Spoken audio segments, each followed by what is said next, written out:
Muy bien.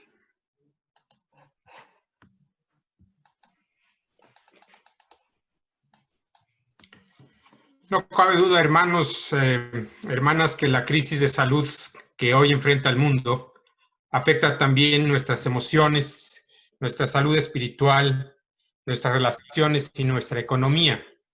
Hoy enfrentamos con más intensidad que en otros tiempos situaciones de incertidumbre, de miedo, de soledad, de duelo y de escasez. El mundo requiere hoy, sin duda, del servicio invaluable de las y los profesionales de la salud, científicos y servidores públicos que se esfuerzan por salvaguardar el bienestar general. Pero necesitamos también hoy, con urgencia, de pastores como ustedes, según el corazón de Dios, personas llamadas por Dios, como diría el profeta Jeremías, para apacentar al pueblo con ciencia y con inteligencia. Y os daré pastores según mi corazón, que os apacienten con ciencia y con inteligencia. El propósito de esta plática es ofrecer a ustedes algunas herramientas para el cuidado pastoral de la familia y la pareja, herramientas que pueden ser útiles en general, pero que hoy pueden resultar particularmente útiles dadas las circunstancias de la pandemia.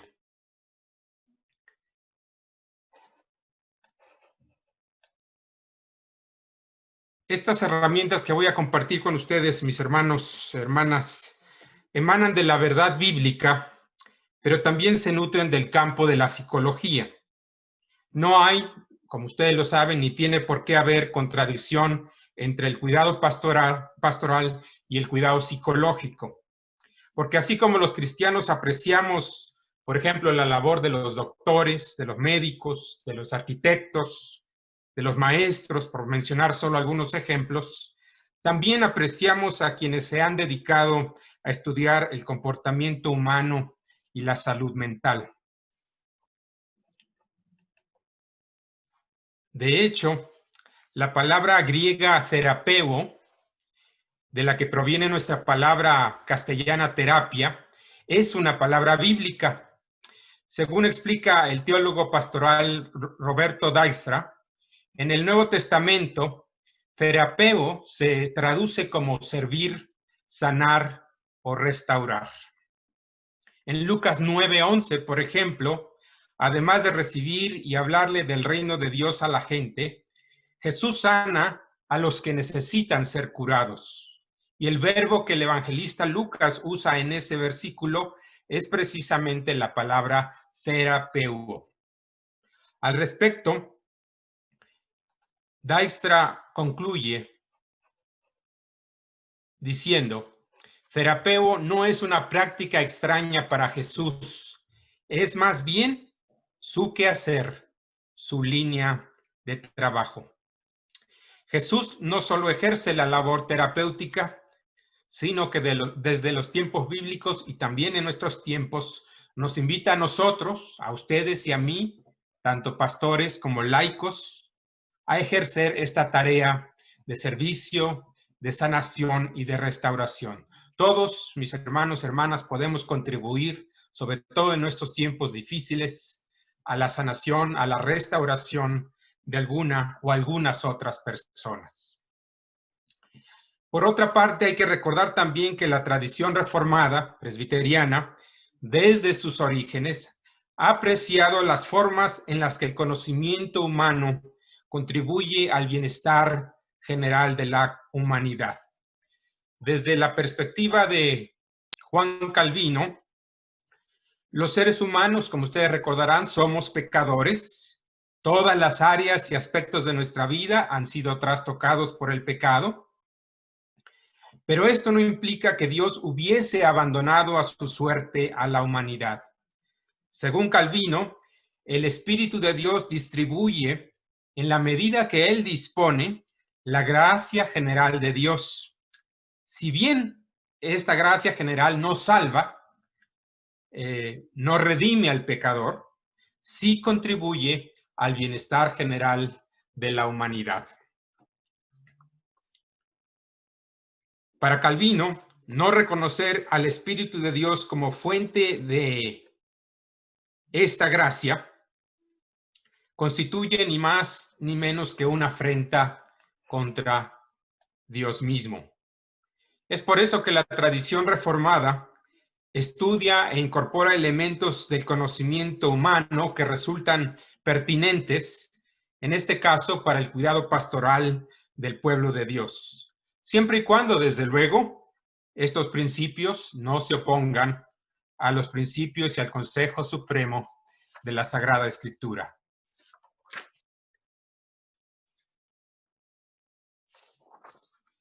Ahora bien, el hecho de que estudiemos psicología o psicología pastoral no nos convierte en psicólogos o en terapeutas clínicos, a menos que uno obtenga también estudios en esas otras áreas. En un ensayo breve, el teólogo luterano Paul Tillich subrayó que a los pastores o a los agentes pastorales no nos toca ser pequeños psicólogos. Es decir, no porque estudiemos psicología pastoral ya somos, como diría Tillich, pequeños psicólogos. Podemos y debemos estudiar psicología y otras ciencias humanas siempre y cuando tengamos presente que nuestra vocación es fundamentalmente de orden teológico y pastoral. Como explicó el propio Tillich en un diálogo con el psicólogo norteamericano Carl Rogers, la teología se distingue de otras ciencias humanas, incluyendo la psicología,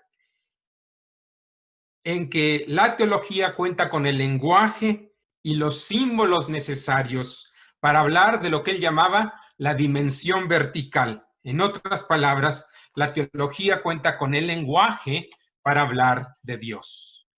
Desde este punto de vista, si bien la labor terapéutica y pastoral puede servirse del lenguaje psicológico, no olvidemos que nuestra tarea fundamental consiste en comunicar el consejo de Dios para los seres humanos, las buenas nuevas de Dios a los seres humanos.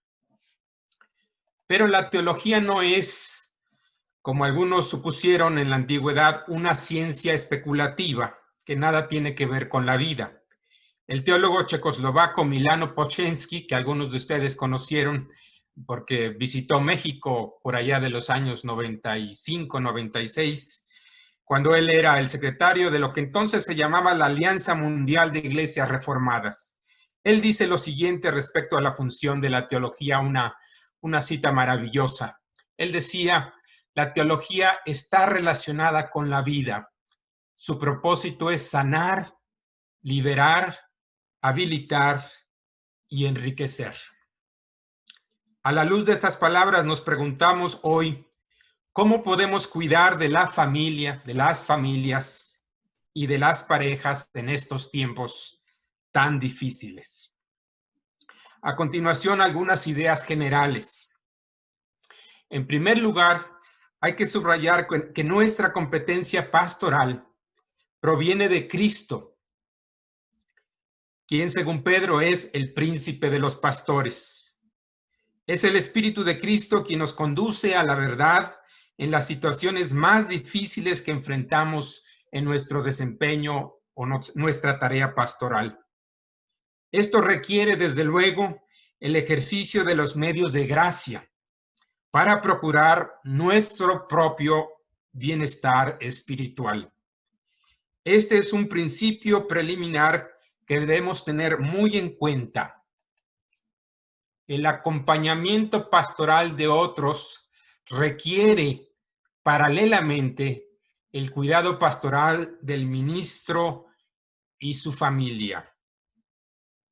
En su relectura de la parábola del buen samaritano, mi colega, la profesora Jean Stevenson Messner, explica que si bien el buen samaritano se detuvo a cuidar del hombre herido, ustedes se acuerdan de esa parábola, y ella dice, es cierto que el buen samaritano se detuvo a cuidar del hombre herido, vendó sus heridas, lo llevó en su cabalgadura a un mesón y cuidó de él por algún tiempo. Pero ella dice, el samaritano no se quedó ahí, sino que eventualmente siguió su viaje. Y ustedes se acuerdan de la historia. ¿Qué hizo el buen samaritano? Pues pidió al mesonero que cuidara del hombre herido.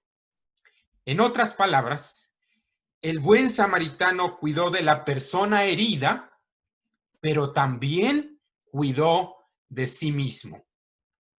Cuando llegó el tiempo de seguir su camino, incorporó el apoyo de otros miembros de la comunidad, en este caso, el mesonero.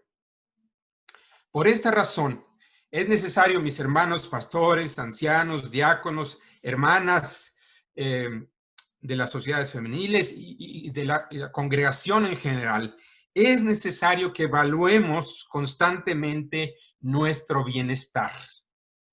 A manera de reflexión preliminar, les invito a reflexionar sobre nuestra salud en los siguientes rubros. Bienestar espiritual, es decir, cómo está usted en su relación con Dios, en su práctica y ejercicio de los medios de gracia, la oración, la lectura de las escrituras, el estudio, la participación en los sacramentos, la fraternidad cristiana. ¿Cómo está usted? Si tuviera que darse una calificación del 1 al 10, en el que 1 es muy mal y 10 es muy bien, ¿cómo estaría usted en el área de bienestar espiritual? Después está el área de bienestar físico, es decir, ¿cómo está su salud? ¿Hay alguna enfermedad? Y si hay alguna enfermedad, ¿esa enfermedad se está atendiendo? ¿Tiene usted tiempo? ¿Dedica tiempo para el ejercicio físico? Su dieta, ¿verdad? Muchas cosas que tienen que ver con la salud o el bienestar físico. En tercer lugar, hay que reflexionar sobre el bienestar emocional, es decir, los sentimientos, las emociones, la capacidad de expresar nuestras emociones, ya sea tristeza, alegría, enojo, etc. Otra vez, ¿verdad? La invitación es, póngase una calificación del 1 al 10. ¿Cómo está en el ámbito emocional? En cuarto lugar, el ámbito social, bienestar social. ¿Cómo están sus relaciones con su pareja, con sus hijos, con sus hermanos, con su familia, con sus compañeros de trabajo, con los hermanos de la iglesia? Y en quinto lugar, bienestar material. Y esto tiene que ver con sus finanzas, tiene que ver también con tener sus necesidades básicas satisfechas, la alimentación, la vivienda, la salud, etc. Yo les invito a reflexionar sobre cada una de estas áreas, porque en la medida que nosotros cuidemos de nosotros mismos, en un sentido, ya estamos o ya estaremos cuidando de otros a nuestro alrededor. Un ministro que cuida de sí mismo y de su familia está listo, con el favor de Dios, para acompañar pastoralmente a otros. Ahora bien, ¿cuáles son algunos temas pastorales particularmente significativos ante la pandemia COVID-19 que hoy estamos viviendo? Hoy comparto 3 roles o tareas pastorales que me parecen especialmente necesarias hoy. La primera tarea pastoral que me parece fundamental en estos tiempos es la del pastor como agente de consolación. Sin duda alguna, a raíz de la pandemia, los seres humanos estamos enfrentando una gran cantidad de pérdidas. Casi todos, si no es que todos los que aquí estamos, hemos sufrido la muerte de un familiar, de un amigo, de un hermano o hermana en la fe o de algún otro conocido. Algunos están sufriendo la pérdida de su empleo o de su negocio, o la baja, por ejemplo, en las ventas. Nuestros niños y jóvenes están enfrentando la pérdida de sus rutinas y de sus ritmos escolares. Nuestras iglesias han perdido temporalmente sus espacios de reunión, particularmente el uso tan importante de nuestros santuarios y espacios de fraternidad, necesarios, como sabemos, para el desarrollo de la vida cristiana. Ayer escuchaba a una madre de familia que decía esto: no sé cuándo voy a poder ver a mi única hija. Llevo 7 meses sin verla. Tampoco sé si podré ver con vida a mis padres, porque ya están muy ancianitos. El no poder ver, tocar, abrazar a nuestros familiares es sin duda una pérdida, una gran pérdida. Por todo esto podemos decir que la humanidad, incluyendo a los cristianos, estamos enfrentando el fenómeno del duelo acumulado. Es decir, se nos están juntando las pérdidas. El problema es que la dinámica misma de la epidemia ha eliminado muchos de los espacios y rituales que nos ayudan a procesar nuestras pérdidas.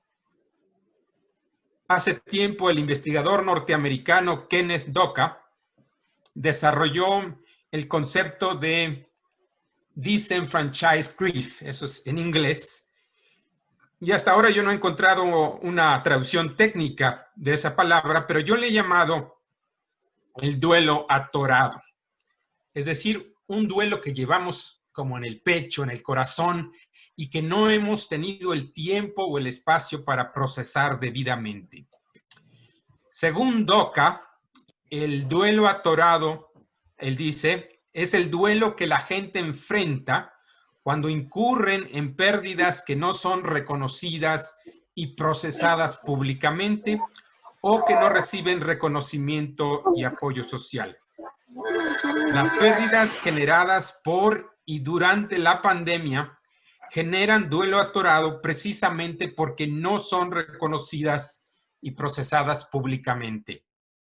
Por ejemplo, en el caso de nuestros hermanos que han fallecido durante la pandemia, pues generalmente no hemos tenido los espacios y las condiciones que tradicionalmente usamos para celebrar ceremonias y cultos fúnebres. La pregunta, desde luego, es ¿cómo ayudar a las familias a procesar la pérdida acumulada, el duelo acumulado o el duelo atorado? Esta tarea de acompañar y llorar con los que lloran es sin duda una tarea cercana al corazón de Jesús. Recordemos, por ejemplo, la historia de la muerte de Lázaro en el Evangelio de Juan. Y un elemento que me llama poderosamente la atención es la actitud de Jesús para con la familia y los amigos de Lázaro. Jesús, si ustedes notan en esa historia, se toma el tiempo y genera los espacios para acompañar a los que sufren. Juan 11:33 dice, Jesús, entonces, al verla llorando y a los judíos que la acompañaban también llorando, se estremeció en espíritu y se conmovió. Es decir, Jesús toma el tiempo y toma el espacio para acompañar a los que estaban sufriendo. De la misma manera, Jesús nos llama hoy a acompañar a los que sufren y generar los espacios y condiciones para que otros puedan procesar su duelo, ya sea un duelo acumulado o un duelo que traemos atorado en el corazón. El psicólogo David Meagher ofrece algunas ideas, algunos lineamientos, sugerencias para ayudar a las personas que traen algún duelo atorado. Y Meagher recomienda lo siguiente. En primer lugar, dice él, hay que ayudar a la persona a hablar. Hay que motivar al que está sufriendo a hablar, poniendo atención especial a las palabras y a los sentimientos que emanan o que emanen de la conversación. Es decir, si la persona con la que estamos hablando se siente triste, tal vez porque ha perdido a un ser amado, démosle el espacio y el tiempo, como Jesús lo hacía, para llorar, para sentir su tristeza y procesar esa tristeza. Entonces, hay que motivar a hablar. Y nunca olvidemos cuán poderoso es la escucha compasiva, sobre todo de las personas que están sufriendo.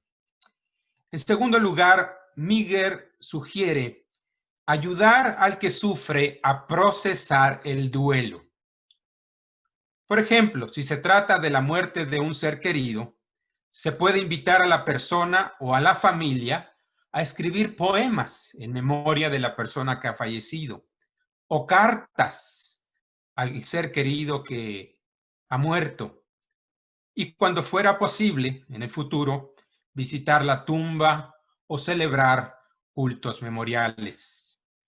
Y aquí un recurso que Miguel no menciona, porque Miguel no escribe desde la perspectiva cristiana, sino psicológica, pero desde la perspectiva cristiana, un recurso que podemos utilizar para ayudar a otros a procesar su duelo es el uso de las lamentaciones. Ustedes saben que tanto el salmista como el profeta Jeremías en el libro de las lamentaciones utiliza este género, ¿verdad? La lamentación es un género que precisamente nos ha dado Dios para ayudar a otros a procesar la pérdida.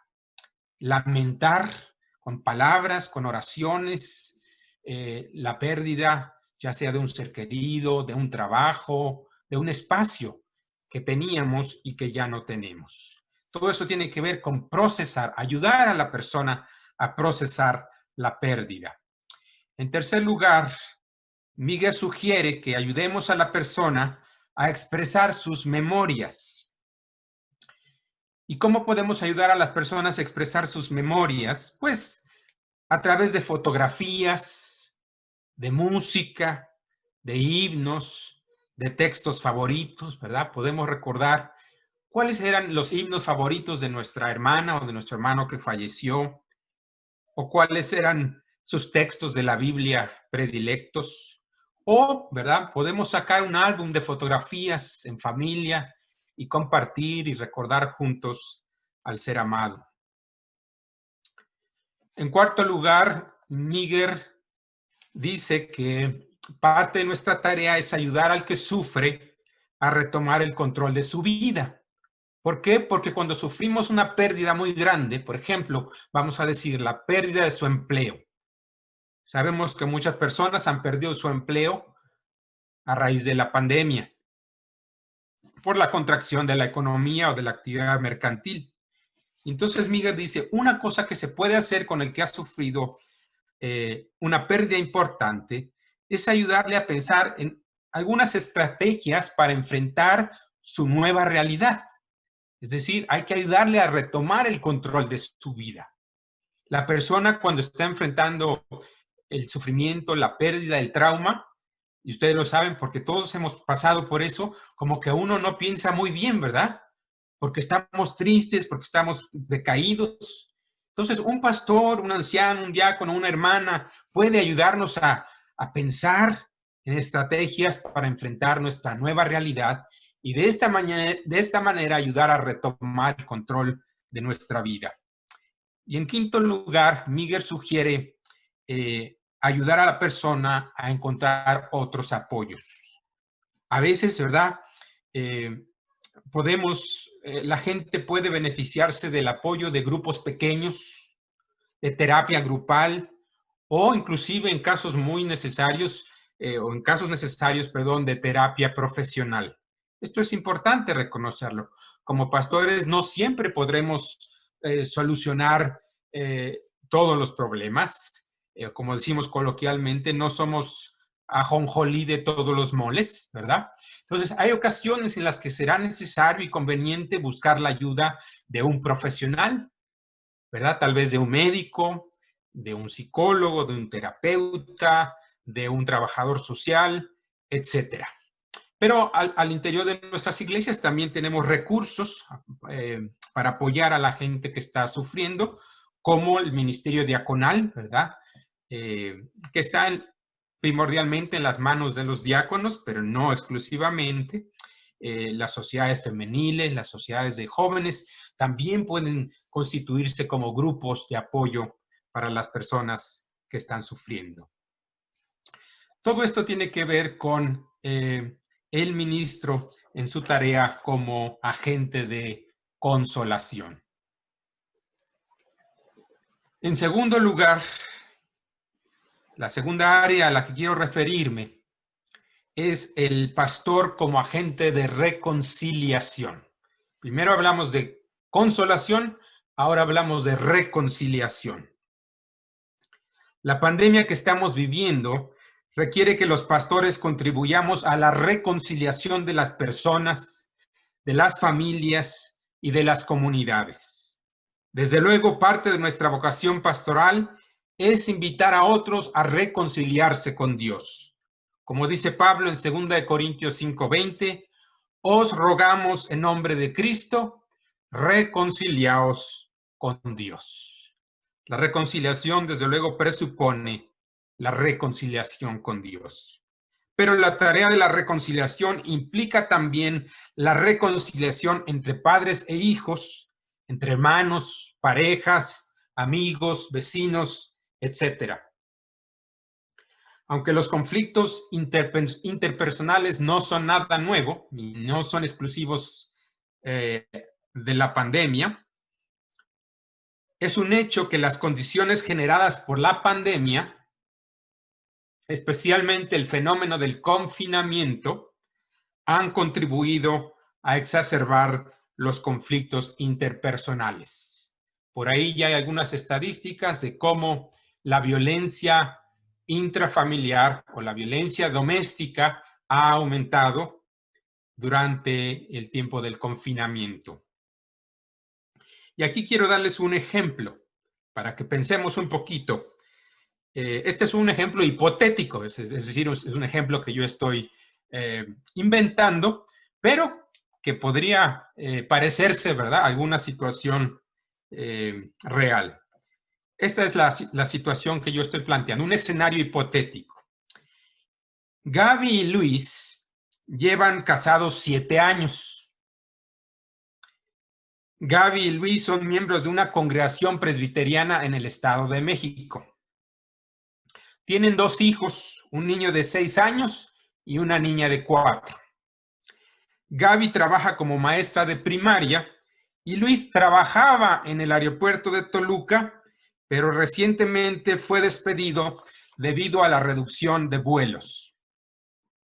Gaby está trabajando desde casa y los niños no han podido regresar al jardín de niños, a la escuela. Luis se ha esforzado por apoyar a Gaby para que ella pueda trabajar desde casa. Ambos hacen su parte en el cuidado de los niños y las tareas domésticas. El viernes pasado, Luis salió a una entrevista de trabajo. Al cabo de varias horas, regresó triste y molesto porque no obtuvo el trabajo. Los niños estaban corriendo por toda la casa y por accidente el niño tiró un refresco sobre el tapete de la sala.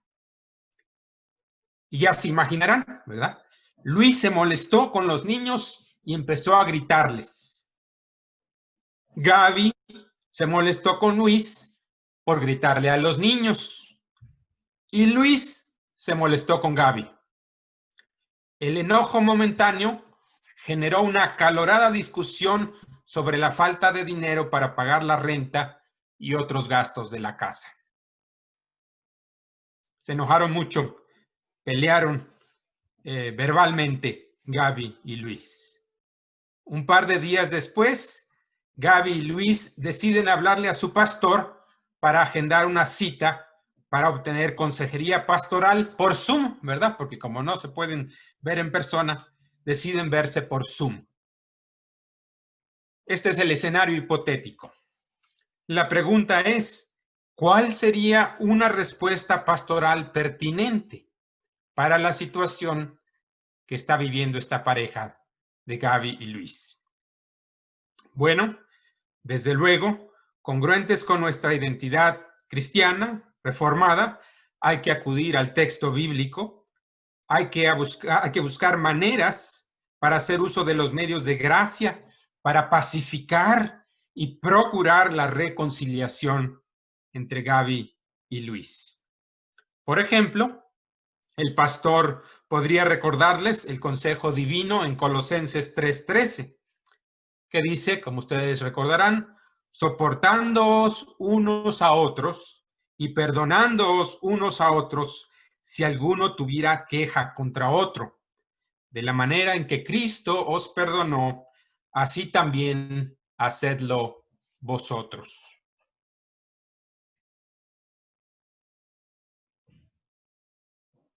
Esta idea de soportarnos unos a otros, o como diríamos en lenguaje más coloquial, de aguantarnos unos a otros, me parece muy pertinente para las circunstancias de Gaby y Luis. Pero ¿cómo hacerle para soportarnos en las circunstancias presentes tan difíciles? Para Pablo, para soportarnos unos a otros, antes es necesario vestirnos, dice en el versículo anterior, versículo 12, vestirnos de entrañable misericordia, de benignidad, de humildad, de mansedumbre, de paciencia. Efectivamente, creemos que el Espíritu de Dios puede darnos mansedumbre y paciencia para soportarnos unos a otros. No tenemos duda al respecto. Pero también es cierto que ese mismo Espíritu nos ofrece, por ejemplo, a través de la psicología, algunas pistas que puedan ayudarnos a entender las circunstancias de esta pareja, de Gaby y de Luis. ¿Qué pistas observamos en este caso que nos podrían ayudar a dar consejería pastoral a Gaby y a Luis? Hay muchas pistas que podemos encontrar en este caso, en este escenario que yo compartí con ustedes, pero hay por lo menos 3 que pudiéramos mencionar. Primero, hay que reconocer que Gaby, Luis y su familia, sus niños, han enfrentado una serie de pérdidas, ¿verdad? Luis, como dijimos, perdió su trabajo. Los niños perdieron su ambiente, por lo menos temporalmente, su ambiente escolar. Gaby perdió temporalmente su espacio laboral. Perdieron como familia el ingreso económico, ¿verdad?, del trabajo de Luis. Imagínense cuánta pérdida acumulada, y seguramente muchas de estas pérdidas las traen atoradas porque no han tenido lugar o espacio para hablar de eso que han perdido. En segundo lugar, otra pista es la cantidad de estrés emocional y económico que están enfrentando. Ustedes saben, no tengo que decírselos, cuánto estrés, genera nuestras limitaciones económicas o las crisis emocionales, los conflictos interpersonales. Y también podemos notar en este caso el fenómeno de lo que en psicología se llama la fusión emocional, es decir, la tendencia a absorber las emociones que hay en un mismo ambiente, en un mismo sistema o familia. Es decir, en este caso, Luis ya llegó enojado a su casa, ¿verdad? Porque no le dieron el trabajo que buscaba. Y cuando al niño se le cae el refresco, pues ese enojo se vuelve mucho más grande y no logra controlarse y le grita al niño. Y Gaby, al percibir esos gritos, se contagia, ¿verdad? Se fusiona y también se enoja. Y cuando Luis nota que Gaby se enoja, pues Luis se enoja todavía más ahora con Gaby. Eso es lo que se conoce como la fusión emocional. Y seguramente a todos nos ha pasado en nuestra casa, pero también puede pasar en en las reuniones, por ejemplo, de consistorio o en algún otro espacio donde hay gente, ¿verdad? Que de repente una persona está enojada y luego todos están enojados, o alguien está triste y todos están tristes, etcétera. Eso se conoce como fusión emocional. Esas son algunas pistas. Y ahora la pregunta es, ¿cuáles serían algunas pautas pastorales para ayudar a Gaby y a Luis dadas estas pistas? Y estos son unos ejemplos, solamente algunos ejemplos. Yo estoy seguro que ustedes allá en su casa podrían también darme otras pautas, ¿verdad? Pastorales, pero estas son algunas. Desde luego, hay que acompañarles, como siempre, con oración y con la instrucción bíblica, por ejemplo, con el versículo de Colosenses que leímos anteriormente.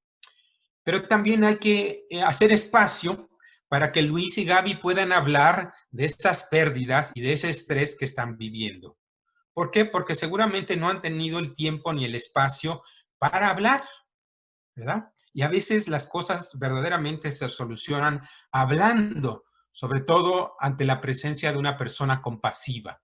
En este caso, un pastor, un ministro, un anciano, un diácono, una hermana de la iglesia, pueden ser esa presencia compasiva que permita a las dos personas conversar en paz y en un espíritu de armonía. Podemos también ayudarles, o el pastor podría también ayudarles con algunas ideas para cómo trabajar las emociones en estos tiempos tan difíciles, ¿verdad? Por ejemplo, podría decirle, Luis, la próxima vez que te sientas así muy enojado por algo que pasa, podrías practicar adoptar alguna práctica espiritual como orar, ¿verdad? En tu corazón, en tu mente, apartarte un momento para orar, para estar en comunión con Dios, o salir a caminar un poco para que se baje la intensidad de la emoción, etcétera. Es decir, muchas posibilidades dependiendo de la persona. Y también podríamos ayudarles a pensar cuáles podrían ser algunas ideas para enfrentar el estrés económico que están viviendo. Podríamos ayudarles a hacer una lluvia de ideas.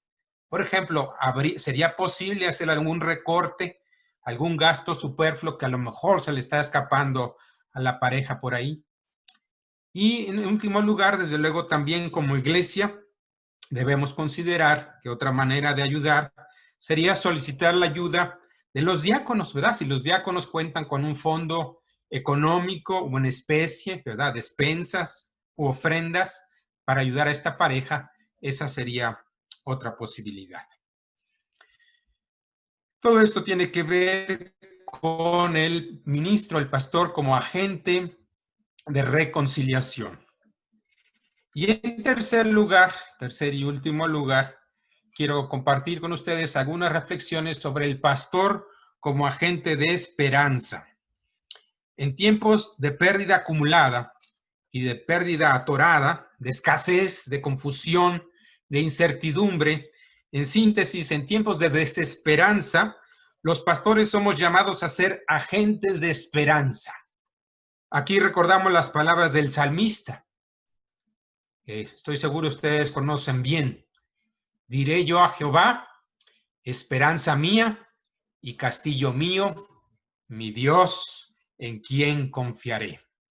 En estos tiempos todos necesitamos esperanza, pero pensemos particularmente en las muchas personas, adultos mayores, personas solteras, enfermos, presos, que viven aislados de otros por el fenómeno del confinamiento. Pensemos también en quienes han sufrido pérdidas tanto humanas como materiales.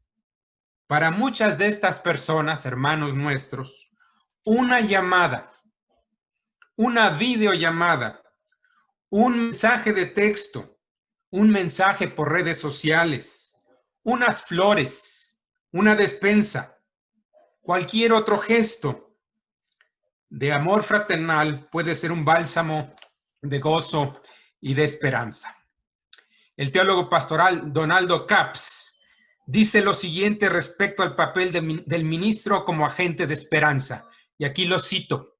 Él dice, Si bien otros profesionistas pueden ofrecer esperanza como un producto colateral de su trabajo, traer esperanza está en el centro de la vocación pastoral. Con frecuencia, esto es lo único que los pastores pueden ofrecer. Ser pastor significa ser proveedor o agente de esperanza. Una estrategia útil en nuestra tarea como agentes de esperanza es ayudar a otros a pensar no tanto en los problemas, sino en las posibles soluciones. La diferencia parece pequeña, pero es importante. El psicólogo Steve DeShazer y sus colegas de la Escuela de Terapia Breve enfocada en soluciones explican que la conversación sobre un problema tiende a ser negativa y tiende a fijarse en el pasado.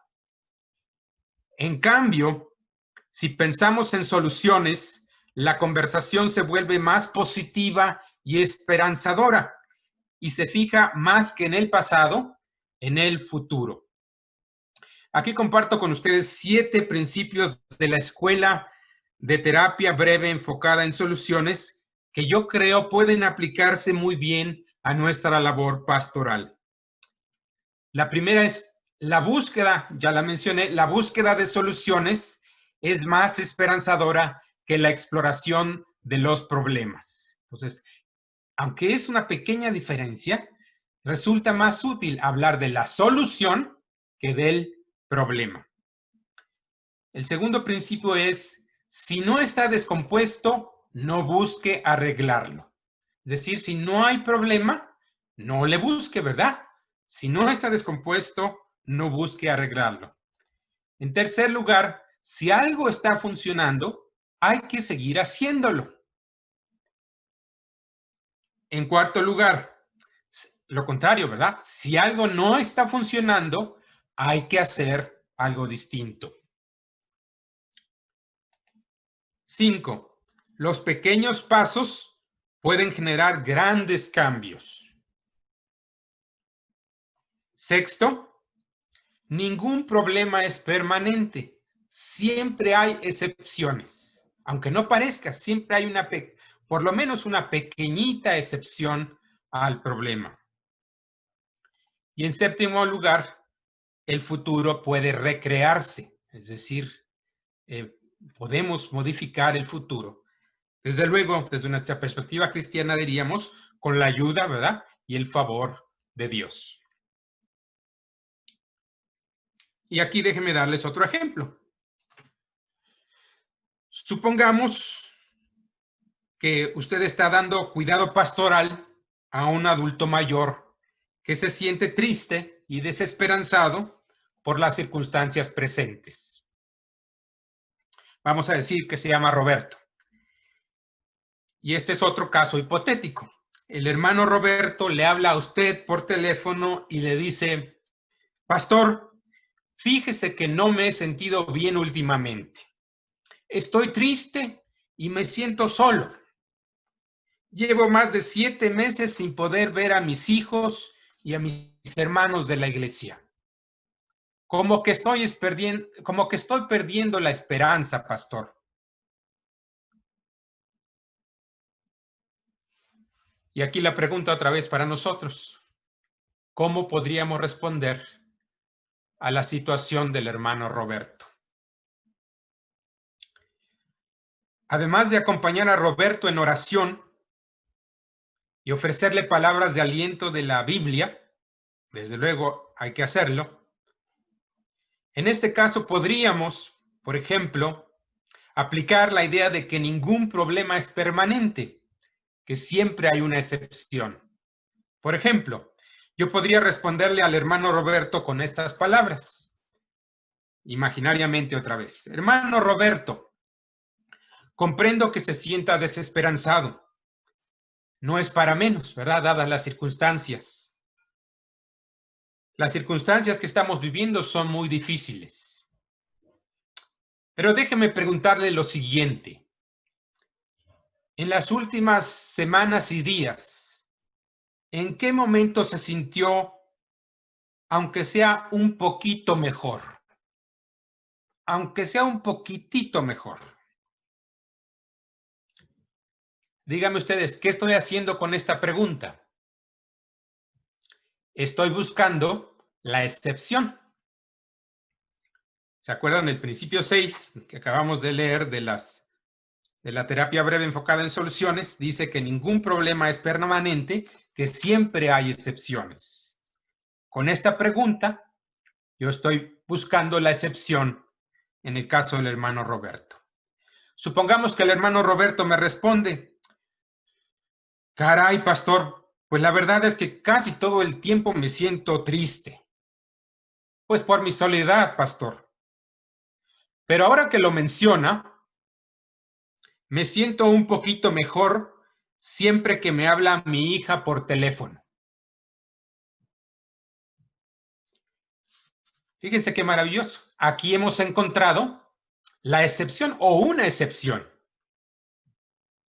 El hermano nos ha dicho que cuando su hija le llama por teléfono, se siente un poquito mejor, aunque sea un poquitito. Pero como dijimos, ¿se acuerdan? Otro de los principios es: los pasos pequeños pueden conducir a grandes cambios. Aunque empecemos con el poquito, que también es un tema muy bíblico, ¿verdad? Lo pequeño. Jesús con frecuencia se fija en lo pequeño. Y aquí podemos usar este principio para ayudar al hermano. Hay una excepción. Hay momentos, aunque sea pequeñitos, en los que el hermano se siente mejor, cuando su hija le habla por teléfono.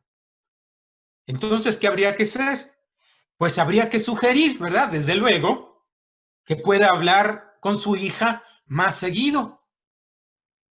Y podríamos preguntarle si hay otras personas con las que pudiera hablar por teléfono o por videoconferencia. Podríamos ayudarle a hacer una lista, a lo mejor de 5 personas. Su hija, el pastor mismo, ¿verdad? Algún hermano de la iglesia o hermana, algún compañero o excompañero de trabajo. 5 personas con las que pudiera estar en comunicación. Entonces, ese poquitito ya no sería tan poquitito, ¿verdad? Este es un ejemplo sencillo, mis hermanos, pero ilustra cómo podemos incorporar los principios de esta escuela de la terapia breve enfocada en soluciones. Y esta visión clínica, como dije, me parece congruente con la visión pastoral de Jesús, que, como ustedes saben, ponía mucha atención a los detalles, a las cosas pequeñas, al grano de mostaza, ¿verdad? A la moneda, al grano de trigo. Jesús estaba interesado en encontrar soluciones a las situaciones que aquejaban a la gente. Jesús se ocupaba y se ocupa aún, a través de nosotros, en traer salud a los enfermos, pan a los hambrientos, restauración a los excluidos y perdón a los pecadores. Y aquí termino con un versículo que conocemos bien, muy propicio para las circunstancias presentes. El Espíritu del Señor, decía Jesús, está sobre mí, por cuanto me ha ungido para dar buenas nuevas a los pobres. Me ha enviado a sanar a los quebrantados de corazón. Y este sería, ¿verdad?, la parte más importante para hoy. Me ha enviado a sanar a los quebrantados de corazón, a pregonar libertad a los cautivos y vista a los ciegos, a poner en libertad a los oprimidos. Mis hermanos, yo creo que este es nuestro llamado para hoy, en medio de la pandemia. Dios nos ha enviado, nos está llamando a sanar a los quebrantados de corazón. Que en los tiempos presentes Dios nos conceda a ustedes y a mí llevar consolación, reconciliación y esperanza. En otras palabras, que Dios nos conceda, como decía el profeta Jeremías, apacentar a su pueblo con ciencia e inteligencia. Que Dios les bendiga a mis hermanos y hermanas. Pastor Rodolfo, a sus órdenes. Agradecemos al doctor Rubén Arjona. Hay algunas preguntas ya aquí. Dice Fernando de Toluca, bendiciones desde Toluca, Estado de México. Se supone que somos cristianos y cuando muere alguien estamos seguros que la eternidad es la salvación. ¿Deberíamos ser felices?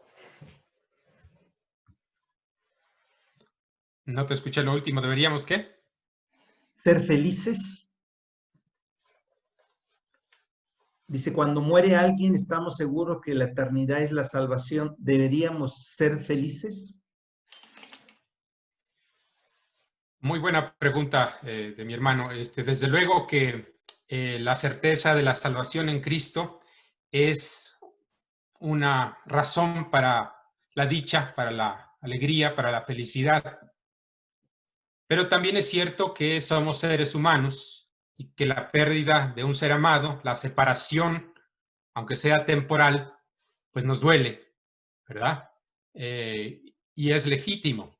Y con ustedes compartí hoy, o les recordé la historia de la muerte de Lázaro. Jesús mismo, ustedes se acuerdan, en ese versículo tan pequeñito, ¿verdad? De Juan, Jesús lloró, Jesús estremeció en espíritu al ver a las hermanas de Lázaro y a los judíos llorando la pérdida o la muerte de Lázaro. De tal forma que sí, es una paradoja, ¿verdad?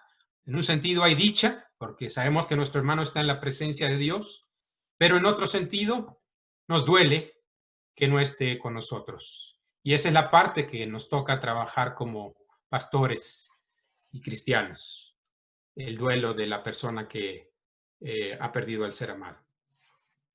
Saúl López dice, como pastor, ¿cómo puedo darme cuenta que la persona está en una crisis de suicidio? Muy buena pregunta, hermano Saúl. Hay algunas señales, ¿verdad? Cuando la persona se retrae, deja de buscar relaciones, conversación, está muy callada o se le ve, se le nota deprimida, se le nota tal vez en algunos casos usando alguna sustancia nociva, tóxica. En algunos casos también la persona misma anuncia, dice que está pensando en quitarse la vida. Obviamente, si eso ocurre, pues es una señal de alarma, ¿verdad? Inmediata, y hay que contestar inmediatamente, ¿verdad? Se dice en la literatura sobre el suicidio que si usted logra posponer, usted convence a la persona con cariño, con argumentos, a que no se quite la vida, unos cuantos minutos pueden hacer la diferencia. Es decir, si usted logra prolongar, evitar, ¿verdad?, esa tendencia suicida en los minutos inmediatos, es posible que logre, ayude a la persona a recapacitar y a cambiar de opinión respecto a el suicidio. En algunos casos complicados, conviene, ¿verdad?, buscar la ayuda de un experto, que puede ser un psicólogo, o también hay líneas por teléfono para atender a personas con tendencias suicidas. Me imagino que dependiendo del estado en el que vivamos, hay líneas. En el caso de la Ciudad de México, el área conurbada, pues ahora parece que está haciendo el 911. Pero como pastores tenemos también, si a nosotros nos está pasando y estamos atestiguando que una persona está en esa situación, hay que intervenir inmediatamente. Generalmente cuando una persona ha planeado hasta los detalles del suicidio, es decir, ya está pensando inclusive en qué método va a utilizar, eso es una señal, otra señal de alarma que puede ser muy seria, es decir que la persona sí está pensando, considerando seriamente esa opción. Es un tema complicado, ¿verdad? Y esta es una respuesta simplemente sencilla, preliminar para ese caso. Dice Paco Quispe, buenas noches, mis amados pastores y hermanos. Sabemos que cuando hay pérdida de un ser amado, la familia está en etapa de duelo, sumergido en la depresión, Si tomamos el libro de Lamentaciones como medio o fórmula para ayudar a procesar la pérdida, esto puede ser contraproducente y sumergirse más aún en la crisis, pues Lamentaciones es un libro de trasfondo de tristeza.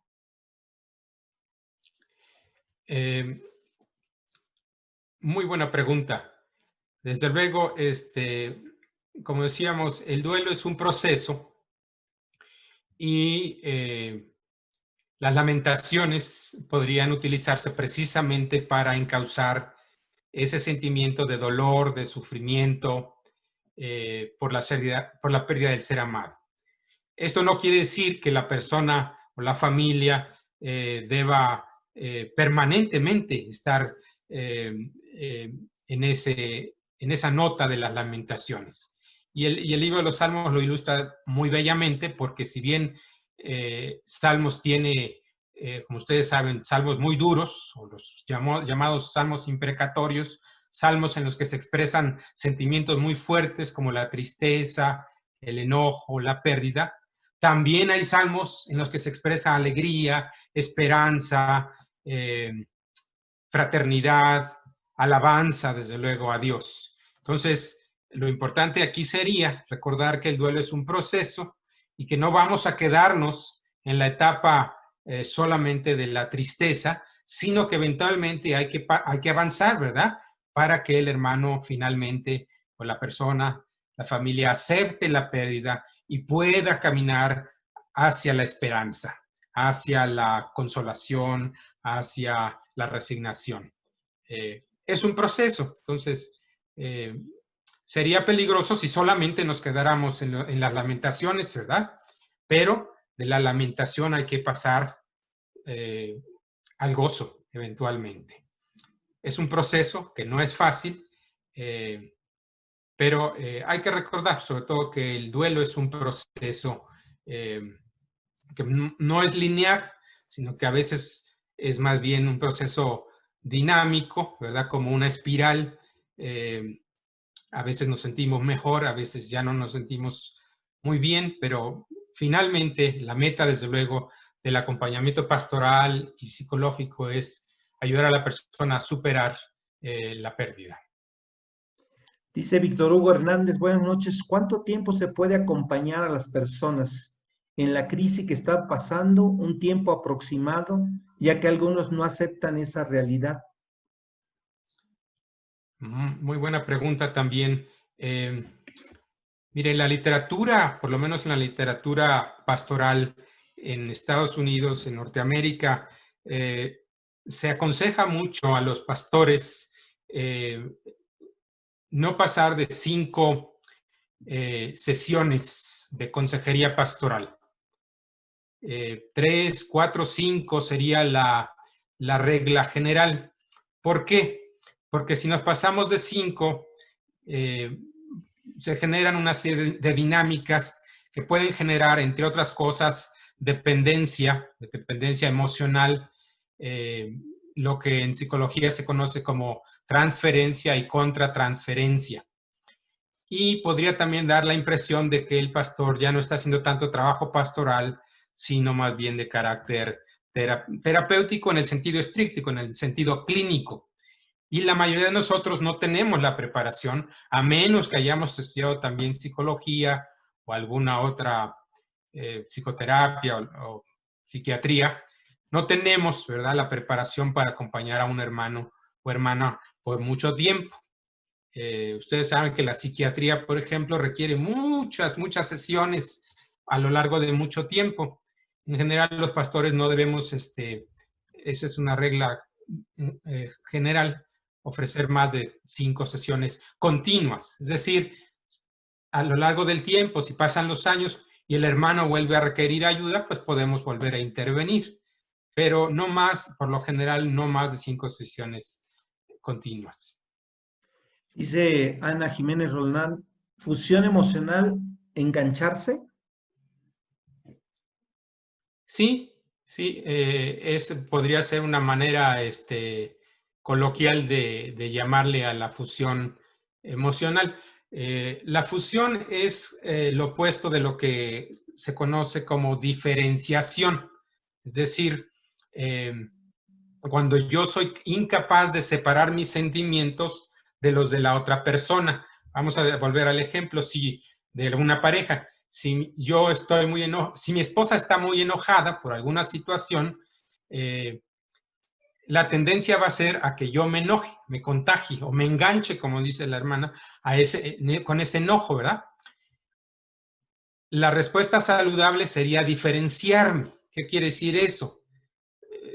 Coloquialmente se diría pintar mi raya, ¿verdad? Decir, bueno, mi esposa está enojada por esto que le pasó, pero eso no significa que yo deba estar enojado. Entonces, pinto mi raya desde el punto de vista emocional. No quiere decir que me importe mi esposa. Sí me importa, sigue siendo mi esposa, pero lo que generó el enojo en ella no es lo mismo que me está ocurriendo a mí. Entonces, eso es lo que se llama como diferenciación. No significa que me desentiendo de ella, pero sí significa que separo mi situación emocional de su situación. Ella está enojada, yo no estoy enojado. Y es importante hacer esa separación. O, para usar esa palabra que usó la hermana, desengancharme, ¿verdad? No enojarme, sino escucharle, ¿verdad? Podría decirle, a ver qué te pasa, por qué estás enojada, platícame. Esa sería una manera de solucionar la crisis. Pero si yo me enojo, ¿qué va a pasar? Ya sabemos, ¿verdad? Le vamos a entrar a los dimes y diretes y entonces podemos ofendernos y complicar la situación. Juan Carlos pregunta, ¿cómo puedo ayudar a un compañero pastor si la crisis se presenta al interior de la familia pastoral?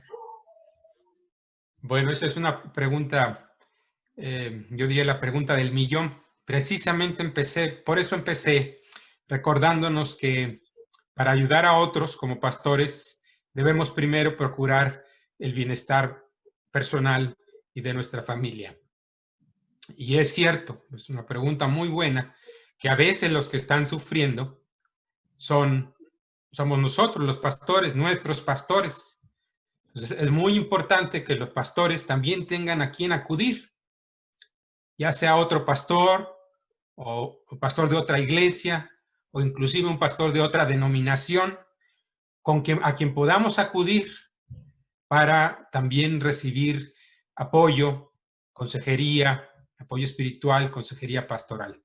En el caso de esta pregunta, no sé cuál sería el escenario, pero vamos a decir, si usted es un anciano de la iglesia o una hermana de la iglesia y nota que su pastor está en crisis, pues a lo mejor va a ser un poco extraño, ¿verdad? Que como hermano de la iglesia, a lo mejor usted no es la persona adecuada para darle acompañamiento pastoral a su pastor, pero sí puede orar por su pastor, sí puede acompañarlo espiritualmente y a lo mejor puede, pues con la ayuda del consistorio, buscar, ¿verdad?, a una persona que pueda acompañar pastoralmente al pastor. En algunos presbiterios, por ejemplo, acá en Estados Unidos, se estila que hay un pastor cuyo trabajo exclusivo es cuidar de los pastores del presbiterio. No tiene otro trabajo más que acompañar pastoralmente a los pastores de su presbiterio. Otras denominaciones lo que usan es precisamente a un pastor de una iglesia, lo asignan con un pastor de otra iglesia para que pueda acompañarse también pastoralmente. Dice, estimado Rubén, en tu experiencia pastoral, ¿qué le dirías a un pastor muy querido para ti que su hijo murió quitándose la vida? Bueno, qué pregunta tan difícil, ¿verdad? No hay mucho que decir. Por ahí hay un libro muy, muy hermoso que desafortunadamente no se ha traducido al español, pero ojalá se traduzca algún día, que es precisamente la biografía o la historia de un pastor, de un teólogo que narra la muerte de su hijo. y cómo le hizo para superar la muerte de su hijo. Y él dice en ese libro que a veces las palabras sobran, ¿verdad? Y lo que hay que hacer es sentarse, acompañar en silencio a la persona que sufre. Y es un poco la actitud originalmente de los amigos de Job, ¿verdad? Antes de que empezaran a hablar mucho. ¿Se acuerdan ustedes del tiempo que lo acompañaron en silencio? Y a veces el acompañamiento en silencio es el mejor regalo que podemos ofrecer, sobre todo en situaciones extremas de pérdida, en las que las palabras no alcanzan para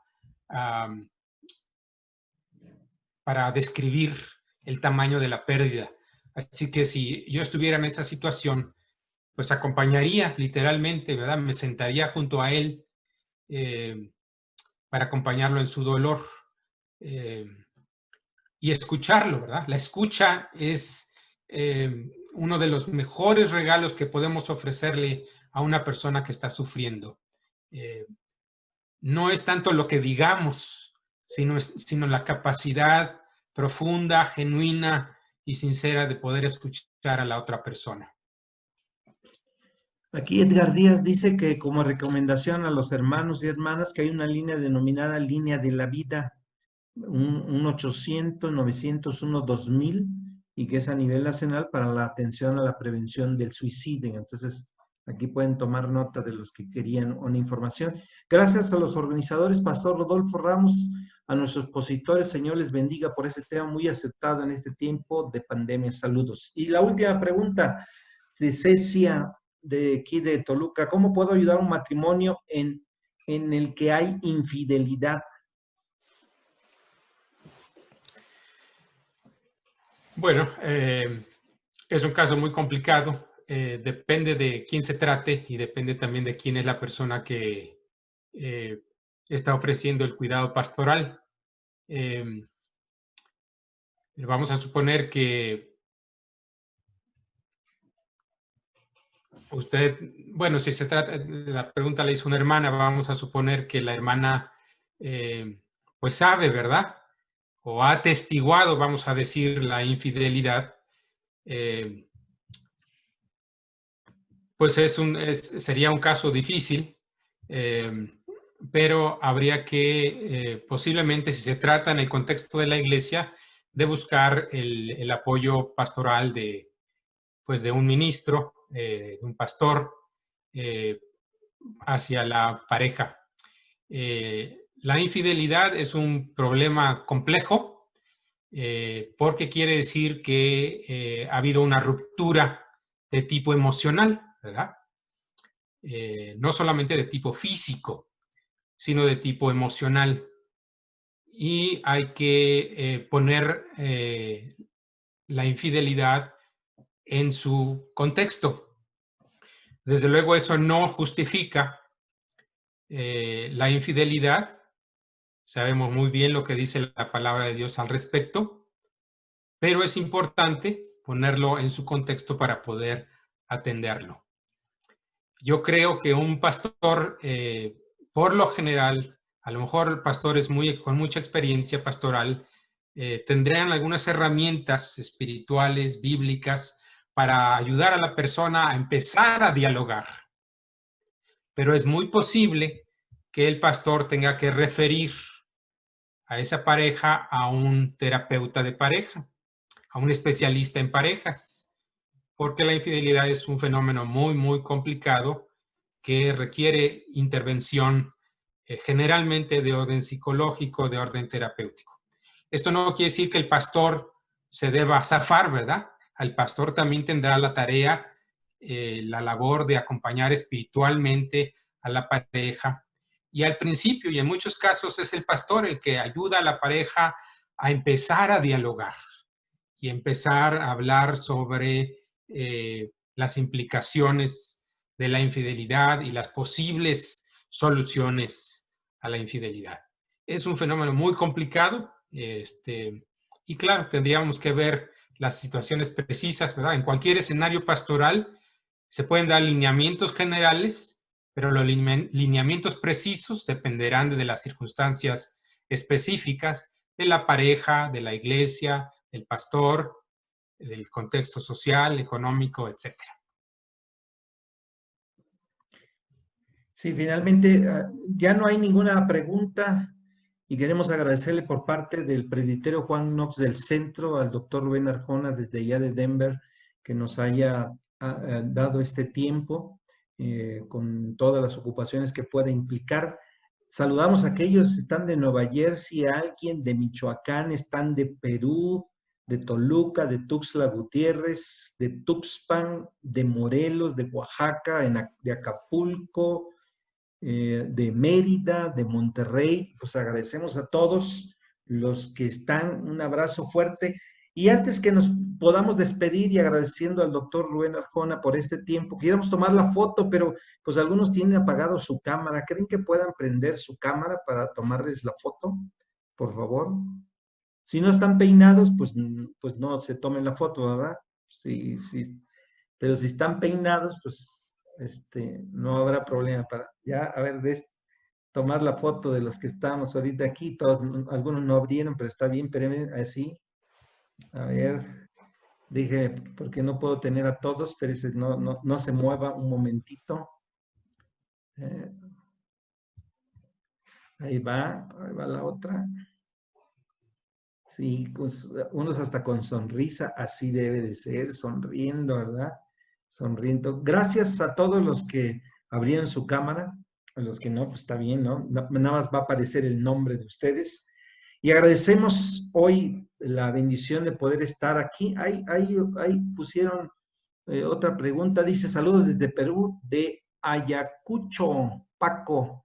Dice, agradecemos la invitación a la conferencia, estuvo muy interesante. Tuxtla Gutiérrez, Gabriela Díaz, dice, de la Iglesia Jesucristo, Puerta de Salvación. Un saludo, nos da gusto que hayan estado, que Dios les bendiga. Ya no lo pudimos ver en Face, Rubén, pero lo grabé y lo subiremos después para los que quieran y lo quieran tener.